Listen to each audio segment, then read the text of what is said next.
What's up everybody, welcome to another YuGiBOOM deck profile. Today I'm going to be showing off my combination of bamboo cards and Deskbot cards to make the ultimate bamboo bot profile. Let's go! Alright guys, Deskbots, the little robots with all the little back to school tools that you all know and love. Really awesome, really fun deck. They can spam the board and they can do a lot just by themselves. They don't even need to go into the extra deck sometimes to make a really killer play on your opponent. But let's dive right in. So we play one Deskbot 1, just one of these guys, mainly for his secondary effect about being in the graveyard. When he's in the graveyard and there are two Deskbot monsters special summoned, you can special summon him from the graveyard. This gotta be at the same time. But it's really nice, plus he's a tuner. Only need one of these. I wouldn't recommend bumping it up unless you need him for a specific reason. One Deskbot 1. 3 Deskbot 2s. This card is one of the pieces of many pieces of the heart and soul of this deck. Deskbot 2, when he's special summoned, I can add a Deskbot card from my deck to my hand, and also he pumps up all machine type monsters. So really good in this deck. Gotta have 3. Highly recommend 3. Up next, we got 3 Deskbot 3s. So usually what you want to do is you want to start out normal summoning 3, then special 2, and then use 2's effect to add to hand, and then hopefully that's a pendulum scale you needed, and you can go deeper from there. So Deskbot 3's effect is really powerful when it's normal summoned, but also the boosting effect is essential. You can take Deskbot 3 and boost another monster on your side of the field by 500 points for each Deskbot card you control, excuse me. That's including pendulum scales, so very powerful as well. Next we run 3 Deskbot 4s, another one of my favorite cards. This probably is my favorite Deskbot monster. His move is extremely OP. If you haven't, go read his ability. Go to TCG Player and just read it up on it. He has an amazing long ability, but basically he can pump up by sending a Deskbot monster from the deck to the graveyard, and he can pump up by 500 by that level. So if you send Deskbot 5, he's gaining 2,500. And also, when he does kill a monster by that effect, you can special summon 2 Deskbot monsters from your hand or graveyard with 2 different levels, and they both are in defense mode. So really powerful just to keep building your board, but when this monster is on the field and does damage, your opponent doesn't take actual damage to their life points. So super strong card, but it does have some slight drawbacks, but definitely a key piece of the deck. 3 4s. 3 Deskbot 5s. This card's in here mainly for the Cyber Dragon combo, but also the ability to special summon Deskbot 5 and then destroy one of your monster or one of your opponent's set spell or trap cards, or any spell or trap cards is really powerful. I don't run any other type of spell or trap removal in this deck because usually Deskbot 5 can reoccur enough to do that for me. Super powerful card. He also gains 500 attack for each face-up Deskbot monster in your extra deck. I don't use that much, but actually earlier today in a duel, he did get pumped up pretty powerful by that. So really powerful card. 3 Deskbot 5s. Just 1 6, mainly because you need another 1 scale. This card's alright. Usually only use him for the scale, and I never actually summon him, but you need an extra Deskbot monster for the scale. When I do look at revisiting this deck, I might take out some of the pendulum monsters for a different pendulum monsters to kind of shift it up, but currently it's pure Deskbots and pure bamboo. Up next, we run 2 Deskbot 7s. This is mainly for the level 10 scale to go along with your Deskbot 5s, but he does gain a graveyard he does gain attack bonus from monsters in the graveyard. He gains 500 attack for each Deskbot card in the graveyard. So towards late game, that starts to stack up really heavily. Before that Grass Looks Greener looks hit, I was trying to make a combination of a cool mill deck that could take advantage of this effect to really put a bunch of power on board first turn. But overall, mainly there for the pendulum scale as well. And then we run 3 Deskbot 8s. Now this one is often summoned a little bit more in the Monster Zone versus Pendulum Scale. It's got that 500 attack as well, but it can also make up to 2 attacks on monsters during each battle phase. So extremely powerful, especially if it's super pumped. You can go over both monsters and deliver significant battle damage. So especially if you're going over like a big spam board that has a bunch of little monsters, and they already waste their negates or something, you can go with Deskbot 8 and go even harder over them and do some serious damage to them. So 3 8s, and that actually ends it for the Deskbot cards. Next we run 3 Speedroid Manko. Now I don't run any other hand traps in this deck, and yes, Speedroid Manko is a hand trap. It's super powerful. When opponent's monster declares a direct attack, you can special summon it from your hand, and then change all face-up monsters on your opponent controls to defense position. So really cool. He's awesome in the hand, but another reason why I run 3 of them is I'm also running 3 machine duplication, and he is a machine duplication target, which is awesome. And I'm running a lot of rank 4 Exceeds, including the Utopia package. So this is just another way, along with Deskbot 4, to get into the Utopia package. But it's also really practical when you have it in your hand. It can save me a lot of time. It allows me to get to end game, which then allows me to push for more damage and finally kill my opponent. So 3 Mankos, 1 Gen X Ally Birdman.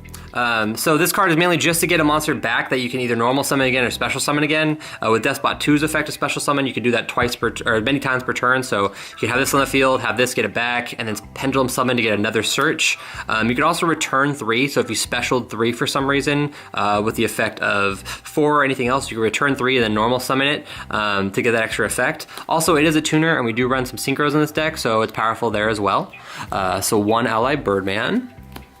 All right, moving on to the spells. We run no traps. This is purely spells, and there's a lot of them, so bear with me here. We're going in the Bamboo Sword card engine. We run 1, 2 Broken Bamboo Swords. It's the basic equip spell you gotta run. I only run 2 because of this next card. I'm running 3 Cursed Bamboo. So Cursed Bamboo, if you don't know, now you know. Cursed Bamboo, once it's sent to the graveyard, you can search a Bamboo Sword card and add it to your hand. So that can be Broken Bamboo, or it can be Golden Bamboo. So this card's really powerful. You get it to the graveyard, and then you're starting to get more plays off of, especially if you already have this card in your hand. Get this card in your graveyard, and then you can easily get Golden Bamboo, and then continue to draw and open your hand up more. Speaking of Golden Bamboo, we run 3 Golden Bamboo right here. So Golden Bamboo is the one. Activate only if you control a Bamboo Sword equip spell card, draw 2 cards. So I got these cards last year, and I bought a ton of them because I thought they were super powerful, and they just spiked up super in price. So as you can imagine, Brent's probably pretty happy. So I would say this is it for the Bamboo Sword engine, but I do consider this part of the Bamboo Sword card engine Foolish Burial Goods. 2 of these. Activate this to pitch this and get this, or activate this to pitch this and get this if you need it. If you don't have anything in your hand and you just have any Bamboo Sword cards in your hand and you just have a Foolish Burial Goods in your hand, activate this to pitch this to get this, because it's a lot harder to get one of these because there's only 3, while there's 5 of these over here. Or unless you've already used them or something, then obviously that changes the ratios. But overall, this is the engine, and it's very powerful. Highly recommend it. You can tweak, add one of these, take one of these out, add a Foolish Burial if you want to keep milling quicker. I had 3 for a while, but I just thought 2 was just a little bit more smoother. And the worst was when I draw into a Foolish Burial and I had no Bamboo Sword cards that were going to help me. Because then what I ended up doing is I was just milling something I knew I couldn't use, like a Machine Dupe, if I knew I had no more targets, just to thin the deck towards the end game. But that's it for the Bamboo Sword cards and the Foolish Burial Goods. Up next, as expected, we run 3 Machine Duplications. This card is amazing. Almost everything in this deck is a machine duplication target. The only time it wouldn't be is if you have like Deskbot 2 on the field that gives everyone else a 500 attack bonus. I did have this card when I ran the field spell, the Deskbot base, and because Deskbot base gives everyone a 500 attack and defense, it actually allows you not to machine duplicate. So it's kind of a little, that's why I don't run the field spell in here, and also the field spell is just kind of for a different build. This is a much more aggressive build, and I think this build is a lot more fun. Big shout out to Machuca for teaching me about machine dupe and the Deskbot base, because when I was first getting back into Yu-Gi-Oh, I tried to machine dupe while Deskbot base was on the field, and I obviously could not do it. So thanks, Machuca, appreciate it. We run 1 Upstart Goblin. Just because, you know, I like to keep this deck, I like to mill, I like to get the cards faster, especially if you get your Deskbot pieces in hand.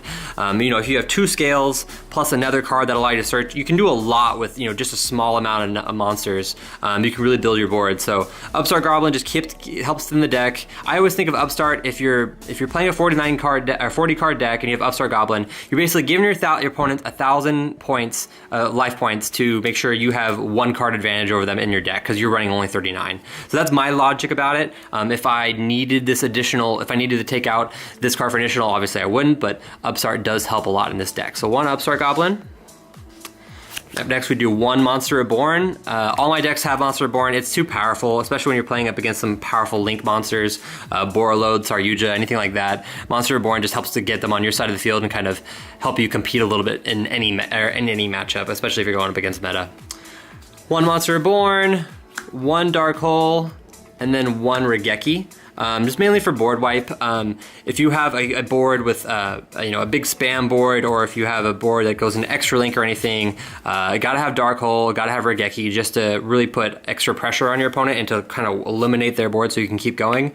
Also with Deskbot, they can all die and then come back pretty easily, especially if they're in the pendulum zone, you've got pendulum scales in your hand.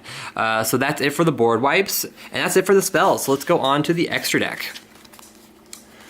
For links, we run one Cleafort Genius. Cleafort Genius, I just started running in this deck. I totally forgot about it, but I need to put it in here. Super powerful. I actually just used it earlier today on a Totally Awesome, and it helped me a lot. Especially because it can't be set by Totally Awesome because it's a link monster. So really powerful. And then also the double special summoning effect with machine duplication with Deskbot 4. It's very easy to do that in this deck. And so whenever you do that, you can add a level 5 or higher machine monster from your deck to your hand. And with this deck, you've got so many different level 5 or higher that are really helpful to have in your hand for that extra scale, that it's extremely powerful. One, Mrs. Radiant. You can swap this to Cleafort if you want, or you can swap, double Mrs. Radiant, whatever you want. But I like Mrs. Radiant a lot, primarily because of the Earth Return effect. It's gonna die, and you're gonna have a Deskbot in your graveyard, and you're gonna get it back in your hand. That's simple. The 500 plus is really powerful. Usually with Deskbot monsters, you're getting, 4 monsters, 5 monsters on the field at one point. And when you do that, that's extra 500 per, and you think that's 2,000, 2,500 each that they're getting a bonus plus Mrs. Radiant. So that's 6 monsters. That's 3,000 extra damage and extra pressure you can put on board. So really powerful there. And then finally, one Decode Talker to round out links. If you want, you can bump this up to grabbing a Link 4 monster as well, like Borreload or Saryuja. I'm just not currently running him in this deck. If I probably took this to competition, I might take out Decode for Borreload or Saryuja. Mainly Borreload, to be honest with you. But Decode is powerful because sometimes you don't get 4. Sometimes you get 3, and then you just need to get that Decode, get them in the graveyard, and then do something else with them in the graveyard. So that's it for links. These 3 guys right here, pretty simple. We run one Stardust Charge Warrior just to get that extra draw, especially with like Decode Talker. You can get him on the field and then get rid of him too to go into Decode Talker and keep going with links. Plus with level 6, level 6, that's pretty easy to do between your 2s, your 4s, or I'm sorry, your Gen X LA Birdmans and your 1s, I'm sorry. But overall, pretty easy to get him out. One Ally of Justice Catastor. This is just a very practical situational use. This card would probably often get sided out if need be, but it's still a powerful card to have in the deck and when needed. Plus, lower level synchro monsters are easier to do for this deck, especially if you're having a link monster on the field, just because it's a lot easier to get into a lower level synchro than a higher level synchro in terms of monsters needed. Power Tool Dragon, my favorite card to run in this deck. It's not super practical, but sometimes, you can put a little pressure on if you have an ideal board to get that extra equip card, to then grab another equip card and then continue to draw, or continue to, get rid of your Curse Bamboo, whatever you need to do from there, and also to keep thinning the deck. Don't go into him as much as I did before Lynx, but now that Lynx is here, I still love him, and he's one of my favorite cards of all time. He just looks cool. So 3 Synchros here. Then for the XZs, we run 2 Cyber Dragon Novas. Of course, we run 2 because we run Deskbot 5s and how easily they are to reoccur. 2 Infinities, of course, because you're running 2 Novas. I usually go into Infinity once per match, I'd say. And it's really powerful to have, especially if you get a Mrs. Radiant, an Infinity, and a 4 on the field. You're pretty set. Gear Gigant X, it's really just a pretty good combo extender. I'll get him on the field, search out what I need, and then either if I didn't use my normal summon, or if I had Manko on the field and I got, I machine dupe Manko, I can go into Gear Gigant X, get another card, then start my normal summon plays, and I kind of set myself up for success that way. Plus he's an Earth and a machine, so he has definite synchro on the deck as well. I absolutely love this card, and I hope we see it gets more play sooner than later. I know it did a while ago, but I think it should come back more and more.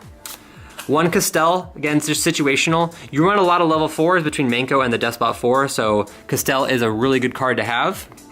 And then finally, in terms of XZs, we run the Utopia package. 1 39 Utopia, 1 Utopia Prime, and 1 Utopia the Lightning. If you want, you can take out Utopia Prime, but I love this deck being able to just beat things down, so having 2 opportunities with Utopia is pretty powerful. Again, it is very situational, but I think when I finally got my Utopia back before it got reprinted, I knew I wanted to put it in this deck. It just had a lot of synergy with, in terms of, getting over things and being able to constantly just attack for more, and to actually, have a really, really have a really big attack, just like some of the higher Deskbots is towards late game.